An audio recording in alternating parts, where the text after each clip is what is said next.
Bob DePasquale, welcome to Bridging the Gap, my friend. How are you? All the way near Fort Lauderdale. What's going on, buddy? Yeah, I'm doing awesome, Matt. It's a great day here in South Florida. It's probably 80 something degrees, not too humid anymore. Summer's over. We're into fall. So why not sit inside and do a podcast? We should have done this in person, like live outside. I mean, it is just such perfect weather down in Florida right now. So Yeah. I don't. That's a complete miss on our part here. We should have kind of brought the equipment down and had a cocktail outside and enjoyed itself. So Yeah. well, dude, I am stoked about this conversation, man. I think that the fact and the psychology around giving is such an interesting aspect, and especially in this world of wealth management today where we're trying to figure out what is our unique value and how do we continue to move up kind of the fulfillment pyramid to deliver more for clients. I think that this conversation is like right down that alley, but before we get there, I always like to kind of talk about the journey, and I always start the journey conversation off of, what did the 13-year-old Bob DePasquale want to do? Was this kind of having a podcast with Matt Reiner on Bridging the Gap in that plan? Yeah, that was the first thing I thought of when I got to middle school. No, if I wasn't going to be playing sports professionally when I was growing up, I think a lot of kids probably felt this way. I was going to be talking about it. The fact that we have podcasts now enables you to do that sort of thing. So I'm kind of living my dream. I'm talking about something in the media, but not sports these days. Although I could, man, I love, and I've learned so many lessons over the years of my life from playing ball. So it really had an effect on me. What was the sport of interest growing up and sport of interest these days? American football, and I say American because you probably got listeners all over the place. That was my sport. I mean, I played others. I played baseball, ran track, basketball. I did those things, but college football, lacrosse were the thing, and I still love watching ball, especially this time of year. It's football season, man. So can't go wrong with it. I love that, man. I love that. Big fan of American football as well. We do have to. We're global, right? So we have to kind of to talk about that. So and we're aligned on that kind of youth passion, right? If I wasn't playing sports, I was like, I want to be like the next Stuart Scott. Like that's what I wanted to do. And or Rich Eisen or one of those guys watching SportsCenter on repeat. And I'm not talking sports, but we are talking on a podcast, which you're so right on. Yeah, as cool as the other side of the pillow. As cool as the other side of the pillow. I mean, that was one of Stu's greatest lines. Unbelievable. His lines that he had, and him and what's his name? The kind of the random guy. I forget his name that always did the random stuff. Kenny Mayne. What a interesting person. Anyhow, we're not going to go down that avenue. We're not here to talk about that. We could though. But talk to me about the journey from 13 to now, where you are. Walk us through kind of what got you to where you are today, to be the chief generosity guy and the founder of Initiate Impact, and kind of walk us through from 13 till today. Yeah, I love how we're starting at 13 because honestly, the first 12 years of my life are pretty boring. So we can skip all of that. But no, 13. Like I said, grew up playing sports. Moved to Florida when I was only 3, and so I really feel like I'm a Floridian at heart, even though I was born in New York. And those next 5 years of my life were terrific. I mean, loving parents, only child, spoiled, rotten brat, playing ball, going to school, making friends, had a great life. 18 hit, and I went off to college to play ball. And in a very, very short period of time, my life was turned upside down. And I actually almost lost my life at 18. And so that really, really shaped a lot of my understanding of the world at such a young age. And since then, for the past 22 years now, things have been much different, focused on generosity. Not, some people might say, are you an expert in generosity? I say, not at all. I'm just someone who tries to display it. And it's taken decades for me to figure out how to do it my best. And I think for everyone, it's a journey. And so I'd be happy to dive into the story at 18, but really, it wasn't until then that I really started focusing myself on being a more generous person. Yeah, I think I would like to dive into that. I know that kind of was a journey. So let's dive into kind of what happened at 18 that really kind of flipped the switch of laying the foundation for who you are today and getting to this point. Absolutely. So let me ask you a question first. So did you have this feeling of invincibility when you're 18? Yes. Yes. I Yes, mean, very much so. some people say no, but most people tell me yes. So you can probably relate to this. I was 18 going off to college, thought I was, God's gift to the world. I could play football. I was going back to New York to but spend time with my family that I really didn't know that well since I moved to Florida when I was so young. I was going to get an education. I'm sure my parents were hoping that was higher on the list, but it was somewhere. So give me some credit. And I was in training camp playing football, and I thought I pulled a groin muscle. Now, I'm not going to ask you too many questions on this, but this is another question. Have you ever pulled a groin muscle before? Not that I can recall. Yeah, don't ever do it. It's one of the most painful, debilitating injuries. I mean, you can't sit, walk, stand, twist around. You don't realize how much you use the muscles in your groin. You think that they're just kind of there, but I pulled a groin muscle, and I would do this rehab exercise. Now, a college training room is much bigger and more extravagant than a high school training room, right? So if you ever twisted an ankle in high school, some student trainer slaps some ice on it or something, and you get back out there. But in college, I would do all that. We would do these exercises as doctors and trainers. So the exercise I was doing to rehab my pulled groin muscle, and I think it was just to strengthen the muscles kind of in my hips in that area, but I would sit on this 3-wheeled stool and shimmy across the training room. I looked like such an idiot in front of all my new coaches and friends and the trainers. But that's what I did. I was doing it for like 10 days. I wasn't getting any better. I'm like, listen, I need to prove myself to my coach. I got to get back out on the field. So one day my trainer, the head trainer, his name is Rick, nicest guy in the world. Oh, I really owe much of my life to him now. But at the time, I was so upset with him. He stood on on a box in the middle of the training room. And this is what he had to do because he was a really, really tiny guy to get everyone's attention. It was so loud there on a given training camp morning at like 5:30, 6 o'clock a.m. He stands on the box and he cups his hands and he screams at me, Bobby, quit being a weakling. You got to get back out on the field.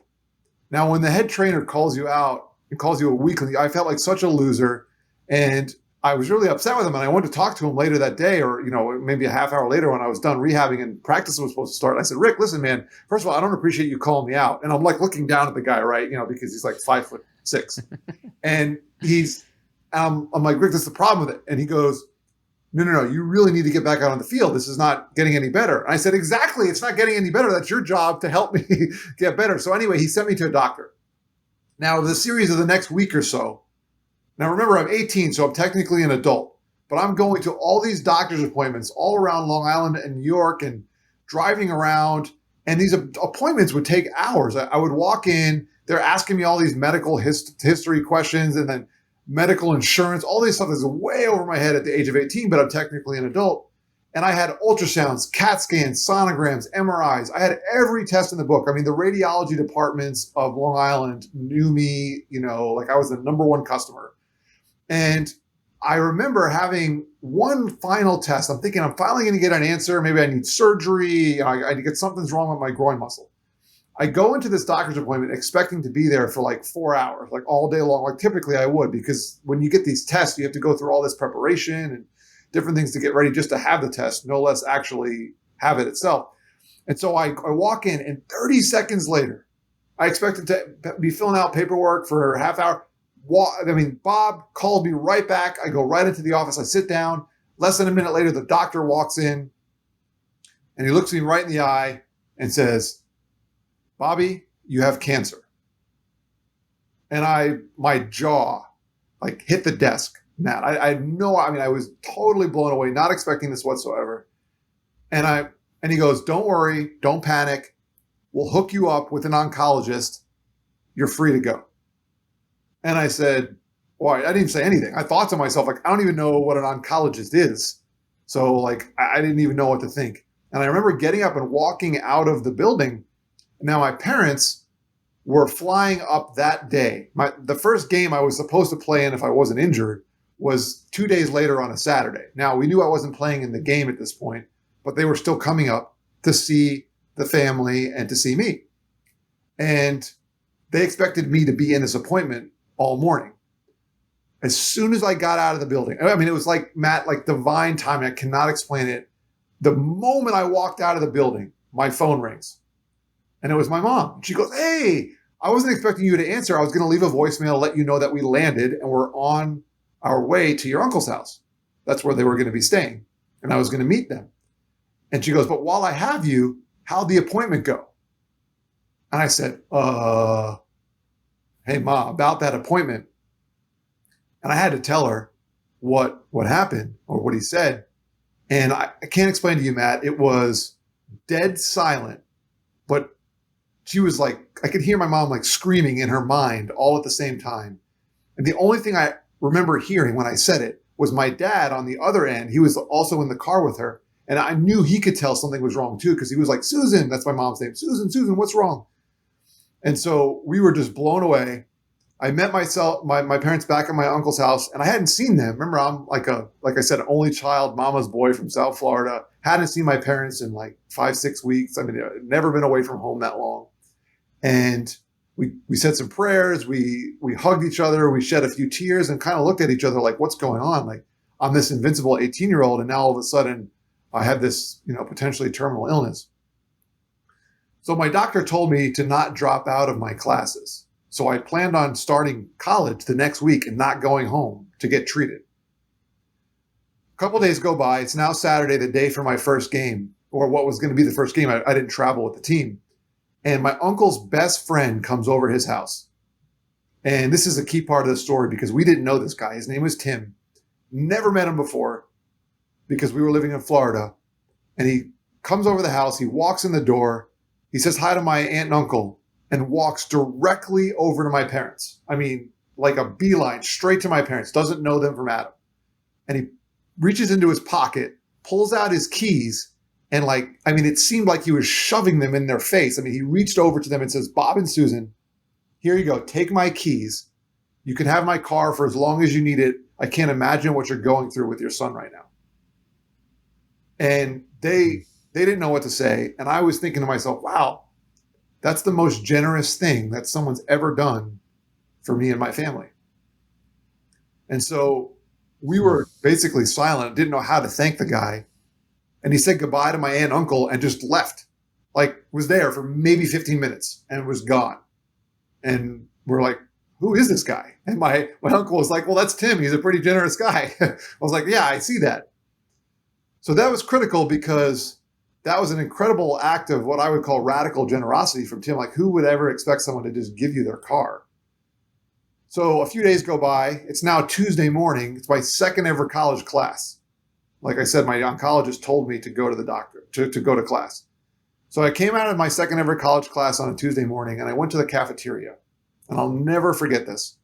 I was eating a breakfast burrito in a college cafeteria, and I'm watching the news. You remember those like old school tube type of televisions? Yep. That might hang from a bracket. So it's hanging from a bracket like on the corner of the ceiling on the wall in a public cafeteria. So it's not big. And I don't know any TV stations, and I don't watch the news. I mean, I'm 18 years old in a strange place. And I'm just watching the news, eating the breakfast burrito, getting ready to hop in the car and go to another doctor's appointment. And all of a sudden, the news is on, and a plane crashes into a skyscraper. And I was like, wow, it's a horrible accident. Like, that's terrible. So I called my dad, who was back at my uncle's. I said, hey, you watching the news? He goes, yeah, I just saw the plane crash. He's like, yeah, that's terrible. And we're talking for maybe, less than a minute. And all of a sudden, bam, another plane comes right around and hits the other tower that's right next to the one that just got hit. And we realized, well, we didn't know at the time, but that was the September 11 terrorist attacks happening live, like right there. And I was like, wow, that's crazy. But I was like, you better hop in the car and get back to your uncle's now. So I hightailed it out of that cafeteria. That breakfast burrito is probably still sitting on the counter there. And I hopped in the car, and the drive from my school to my uncle's house was typically 15 minutes. I'd be there in no time. But Matt, it took me 9 hours to drive from school to my uncle's house. And now I'm in New York. So like in the very, very distance is burning towers. People are panicking. Things are going nuts. Later in the story, I end up getting a master's degree in broadcast journalism, working in AM radio, sports radio for a very short period of time before getting recruited into finance. But I will never, ever listen to 9 straight hours of AM radio again. But I listened to the whole thing and watched it in the distance while I was driving. I ran out of gas in my uncle's neighborhood. Now, thank God I didn't run out of gas on the highway, but I still ran out of gas. We pushed my car into my uncle's driveway, and I got out of the car. My parents were there. We looked at each other and we're like, what's going on? Like, a few weeks ago, I was the invincible 18-year-old going to live his dream. Now we're questioning if I'm going to be alive. And in addition, now we don't know if the world's going to coming to an end. And it was just the most chaotic, crazy 4 or 5 days of my life. And I know this is a long story, but every element I think about all the time in my life. And so my uncle was on business the night before. Now, we didn't know this, but we thought he could have potentially been on one of those planes because he was supposed to fly back to New York that morning. Finally, at like maybe 8 p.m., I don't remember exactly, my aunt answers the phone and it's my uncle. And she's like, oh, thank God you're okay. We thought you were maybe in one of those planes. He goes, no, I'm stuck in Denver. I wasn't on one of the planes. Everything's fine. And we were all relieved. And like, it's finally some good news throughout that day and those past couple of days of our lives. But before my uncle hung up, he said, hey, I know you're glad that I'm here, but unfortunately, my friend Tim, who you all met a couple of days back, he was in the towers this morning and he died. Oh my God. And we were like, this guy doesn't deserve to die. Like, he was an extremely generous, great family man. What a guy. Well, it turns out that Tim worked for Cantor Fitzgerald, who, if you're in the financial industry, you're listening, you probably are familiar with the firm Cantor Fitzgerald. And they lost everyone that morning in the towers, except for their CEO, who was uncharacteristically not in the office that early, Howard Lutnick. Go watch the YouTube video of his press conference after 9/11, and it's one of the most emotional things you'll ever see. He was taking his kid to school or something silly that morning and just happened to not be there and was on the street running away from the collapsing tower. And I tell you that because Cantor Fitzgerald's also known for their generosity, and Howard, because they would donate office space to my uncle's foundation, which was for cystic fibrosis, a disease my cousin has. And so they would get free office space from Cantor Fitzgerald. And the only employee for the foundation that would typically be in the office that morning was Tammy. And she was also uncharacteristically late. Got caught in the subway underneath the towers and somehow survived. Now, I tell you that because for the life of me, and I'll always think about this, and there really is no explanation, Matt, but for some reason, Tammy, who was a great person, she survived. But Tim, who was known for being extra generous, didn't. And it turns out that Tim had this mindset or thought process that's kind of similar to YOLO or FOMO. You know, you've heard those acronyms of the day, you only live once, or fear of missing out. But Tim had his own twist on it. It was, you never know when the last opportunity you'll have to be generous to someone will be. And it turns out that my family was his last opportunity to be generous. And he capitalized on it. And so that period of time in my life when I was 18, Matt, really shaped my worldview on things. And it was terribly, terribly chaotic. But I've made it through since then. And there's a lot of other things that have happened. But I always think about that day because it showed me that we really owe it to other people. We never know when our last chance is to give something. That is it's a remarkable and gut wrench. I mean, all of it, all the emotions through it, and I'm glad to know that you're better and you're kind of living Tim's legacy on with this firm and the research and the study and the kind of the focus you have on the psychology of giving. I'm curious, we all think about giving, like the emotional impact or the feeling that you have when you give something to someone else is really it's kind of like a dopamine hit, but it's just like this euphoria feeling of doing good. I'm curious from your perspective and what you've learned from that point to now with your firm and the work you've done.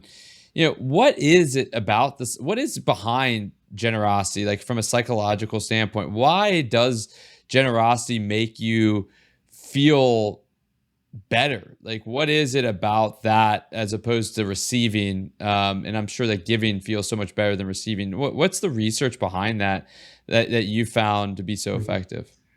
I love talking about this. I have a friend who has been on my podcast before by the name of Wendy Steele, and I bring her up a lot. If you've ever heard me talk on a podcast before, you've probably heard me mention Wendy. We've only ever met on the internet. It's not like we're buddies or pals, like we hang out. But she's the leader of an organization called Impact 100 Global. They do tremendous work of getting women involved in philanthropy beyond just the financial aspect of it. I mean, there's a commitment financially, but it's also about helping people make wise decisions to improve society. And so there's chapters of this organization all over the place. But she has a TED Talk that's probably, oh man, it might be almost 15 years old now, but it's so on point. It still holds up, and it's really the answer to your question. So she talks about 3 different parties of a giving scenario, not just the giver and receiver, but also a third party onlooker. And she goes into scientific detail in the TED Talk, which is a short thing, but if you want to hear her talk more about it, I'm sure she would, and she's got other resources. But you mentioned dopamine and hormones. Well, the key hormone in bonding in relationships is known as oxytocin. And many women, if you're listening, are probably familiar with this, especially if you've given birth to a child. The doctor will often talk about the oxytocin that's released during birth. That's why they say mother and child are bonded immediately out of the womb. Well, it's the same hormone that's excreted, or one of the same hormones, when there's some kind of giving or relationship involvement outside of just mother and child. And so you talk about, it is great to receive a gift, isn't it? Like, it feels good. You know, someone loves you. You also get a toy. I mean, when I was growing up, that 13-year-old Bob that you mentioned earlier, man, did I love getting gifts from my parents, right? And so I was experiencing that oxytocin. It made me feel close to my parents. And then my parents also felt really good, like you just talked about. In some cases, you might even say it feels better. Maybe there's more, this I don't know, but maybe you get more oxytocin from giving than you do from receiving. But I think that what goes overlooked, though, sometimes, Matt, is the third party onlooker. So no direct involvement in the gift, but they see it, experienced it, watched it, saw it, maybe just heard a story about it. That person also receives that hit, if you will, of oxytocin. And so it's scientifically proven that giving is somewhat contagious. It's exponential. It makes more people feel good than just the people involved in the direct gift. So you mentioned our firm, and I didn't realize this actually until after my wealth management firm, Focus on Generosity, was started. I had all the anecdotal evidence from people asking me questions about it. We can talk more about how the firm came to be and why. But it wasn't until after that I did even deeper research and got the scientific proof that giving is a powerful force in our life. So, and when you think about it from a wealth management perspective, right, like the gift of giving, right? I talk about the gift of going second, which is kind of giving them the space and the freedom to talk by basically sharing, being vulnerable initially, and then letting them speak in a safe space. How does the gift of generosity, or how does generosity play into a relationship in wealth management, right? In that sense of helping to provide that same environment with onlooker, receiver, and giver. How have you been able to incorporate that into working with clients? Yeah, so there's 2 main ways. Number one, as you may expect, is the direct giving of resources from the customer or the client. We use the word partners. We want to partner with people in their mission. So we're pretty direct about, nothing wrong with the word client, but just substituting the word partner. So if I say that, that's what I mean. But they're direct gifts. Now, in many cases financially, because we're working with their estate planning and their taxes and even giving while you're living, which is a powerful force too, but also in giving their time and their intellectual property and their other resources. We will help people do that. So it's not just, hey, this is how you give the gift and save the most taxes on, to give this gift, but this is also how you can participate more with the organization. Or here's another organization that's behind the same cause as the one you've already given to. You might want to try that. Or even in some cases, helping people book travel to go places to be able to live out their generosity. So that's number one. I mean, direct people giving their whatever resources they have. And there's nothing, I don't think there's anything better than that. But also the way that generosity kind of works or seems to help us, and this is not something that I necessarily planned. I plan it now, but it wasn't originally, is that it also helps our organization attract the most loyal customers. I mean, the most loyal people, and in some cases, the best, the top talent. So if we're looking for someone else to partner with or help, it's an incredible tool because people just want to be involved with that. Whether they know I don't think anyone has said, I really want to do business with Initiate Impact because they make me feel oxytocin. I mean, they don't say that, but that's really honestly what I believe that it is. It's all that scientific research is just manifesting itself in our business because people want to be involved with us. So we don't typically get questions or inquiries like, hey, Bob and Stacy, my business partner, if I heard you guys can get us 5% on our IRA. And if you can, man, I'll be set for life. I'll be financially free. That's not the phone call that we get. Typically, the phone call that we get is, hey, Bob and Stacy, I've had a lot of success, me and my family with our business. And we're really feeling called to support a cause and manage our resources better to do good in the world. And like, that makes us light up. And that makes me tell me, man, this person's feeling that oxytocin. So I hope that answers your question, but those are really the two main reasons where it kind of fits into what we do. How do you all think? I think that that's really interesting because I think what I interpret you mentioning is like philanthropic planning and like finding your purpose and giving all into that purpose, because when you have that focus of what it is, what's your why, and all that type of stuff, then you can give financially and give time, resources to push that forward.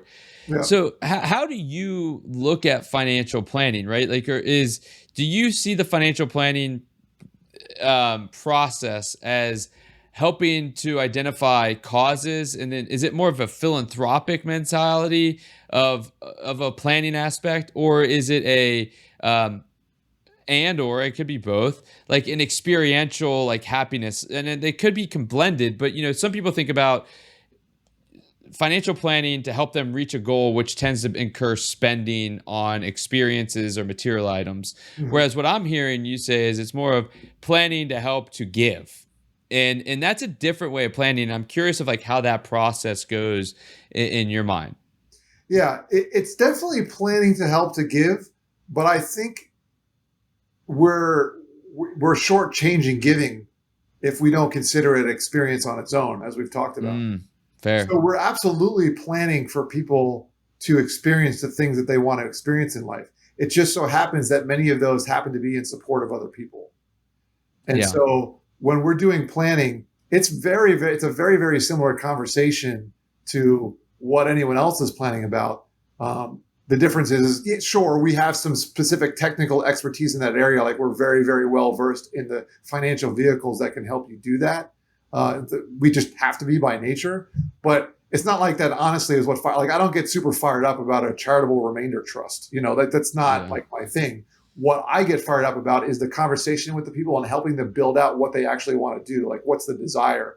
And so that could be, for many planners out there, that might be the person wants to retire and move closer to their grandkids and enjoy free time with them, or open a side business or something. For us, a lot of times it ends up being, I want to start a foundation, or I want to start a nonprofit organization, or I want to start volunteering my time more with an organization that's really meaningful. And really what it is, it's storytelling, Matt. It's all about the storytelling. What we do is that we get our partners to tell their family legacy story. It's simple as that. And once they start telling us, then we help them build it out. And it's kind of like writing an autobiography. I mean, maybe that's a bit of a stretch, but they're really telling their story of what's most meaningful to them and then hopefully living it out. I'm making a note here because I love that idea of telling your family legacy.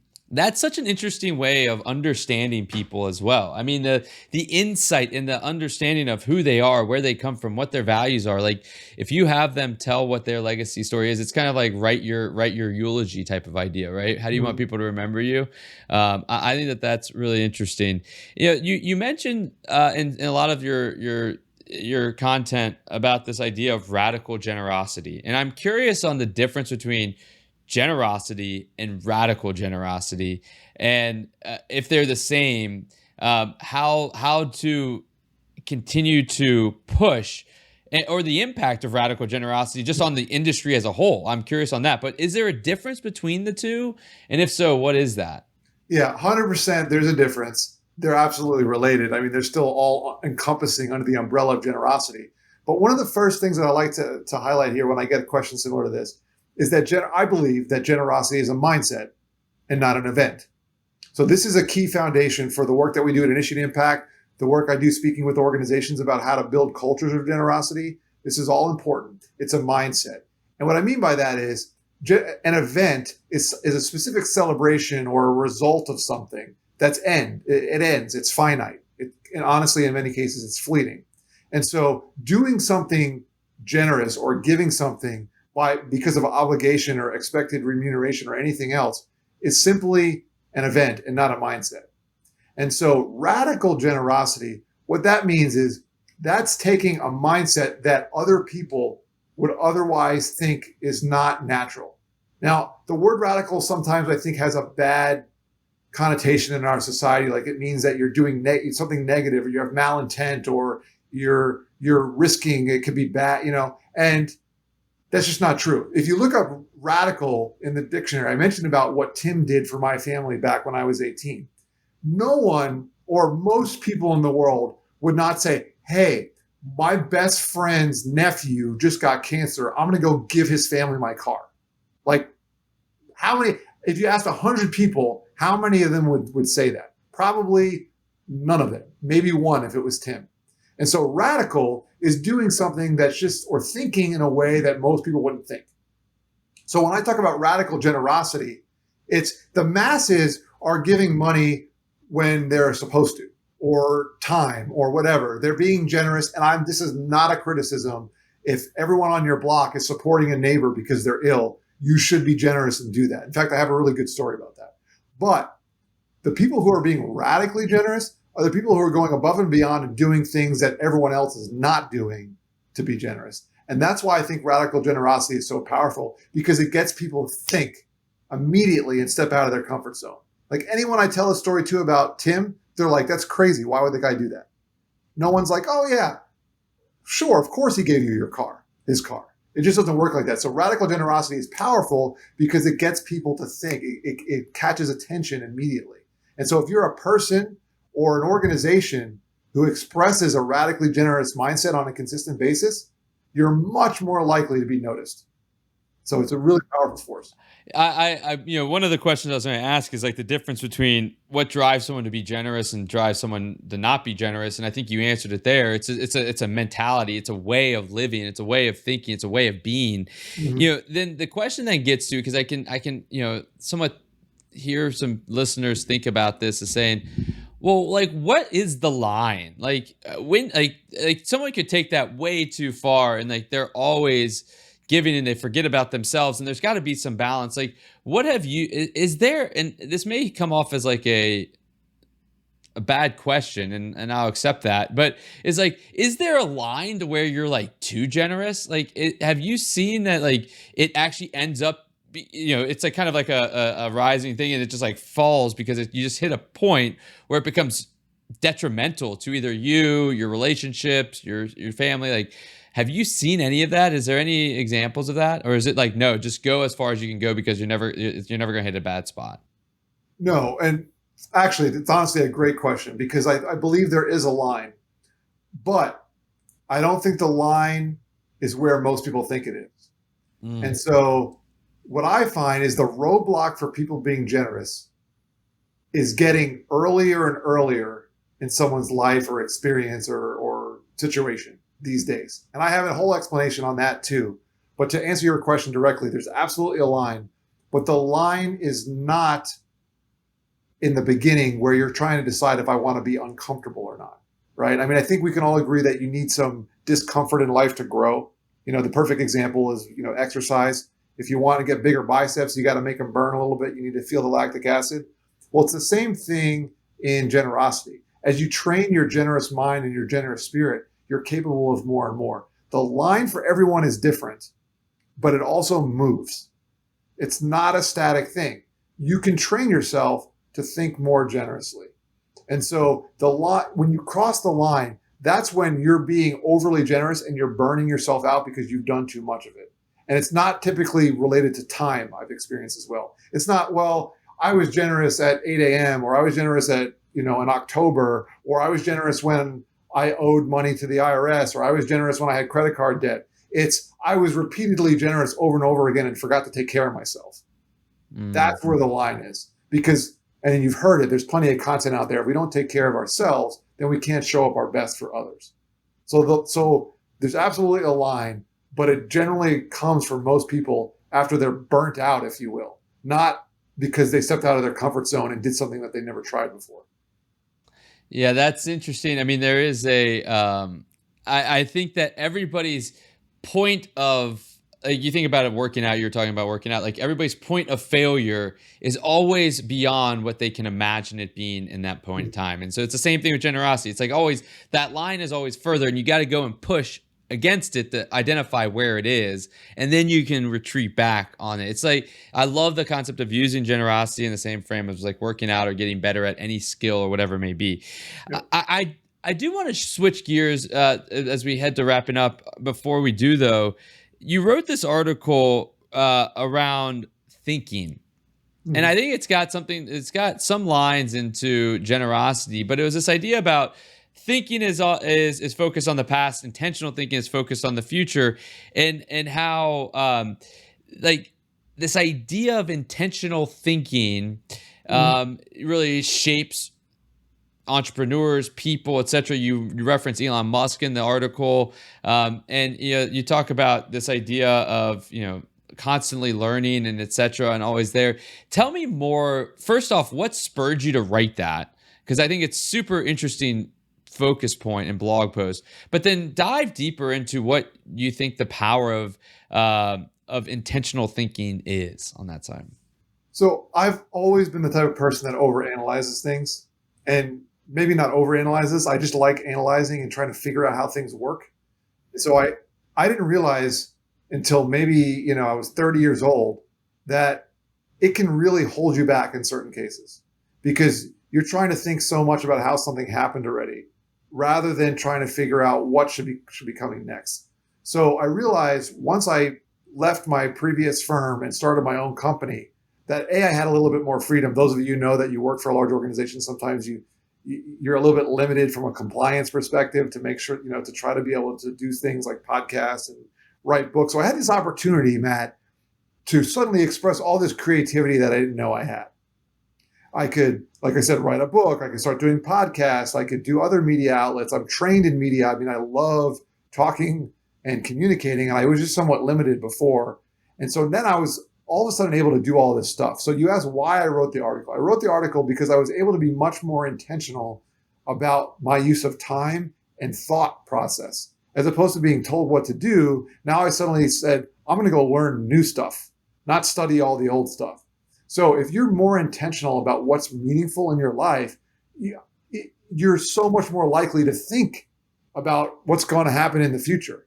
And I think the most successful business owners, entrepreneurs, whether you're Elon Musk or you have a small business in your hometown and you're known for a specific product or service, you have to think about what's next, or else your business is not going to be successful. So if you're a financial planner, investment advisor out there, and you own your own business, I mean, how critical is it to make sure that you're thinking about the future so that your firm doesn't fall behind?